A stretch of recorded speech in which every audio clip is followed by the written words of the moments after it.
Endi tezkor va quvnoq savollarga o'tamiz. Shundan keyin tugatsak ham bo'ladi.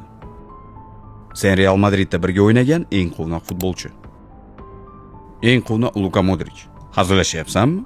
Nahotki Modric? Ya'ni u o'zi buni xohlamagan, lekin u qilgan ishlar chetdan juda kulgili ko'rinardi. Meni rosa kuldirgan. Eng jiddiy futbolchi, eng jiddiysi barcha birga o'ynaganlarim ichida. Eng jiddiysi Raul. Mashg'ulotlarda seni hayron qoldirgan futbolchi. Buni aytganman, Isco va Luka Modric. Bu ikkalasi to'p bilan shunday ishlarni qilardiki, ularni ko'rib men bu imkonsiz derdim. Eng yomon raqqos, eng yomon raqsga tushganmi? Sen?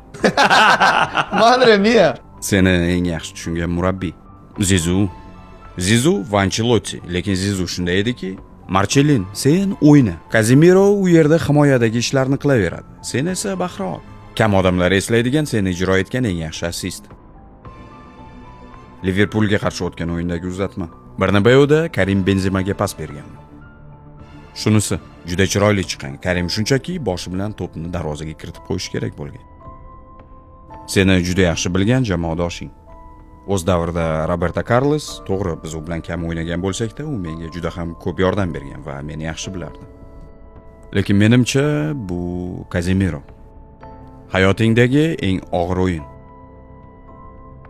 5-0. U yerda Camp Nou'da bo'lgan o'yinmi? To'pni ko'rmagandik, Iker. Umuman ko'rmagandik. Xuddi ko'z oldimizdagi pardalar tushirib qo'yilgandi. Bu yerda nimalar bo'lyapti degandi. U paytda Xavi, Iniesta, Pedro bizga o'shanda tarixdagi eng yaxshi Barsa duch kelgan. Pedro hozir uni negadir ko'pchilik eslamaydi. U avvaldan jamoada bo'lgan. Iniesta, Xavi, Messi aynan o'sha davrdagi futbolchilar, ajoyib jamoa edi, shunday bo'lgan. Xo'p, Marcelito, kelganing uchun rahmat do'stim. O'ylaymanki, vaqtni yaxshi o'tkazdik. Shunday, men o'zim mazza qildim.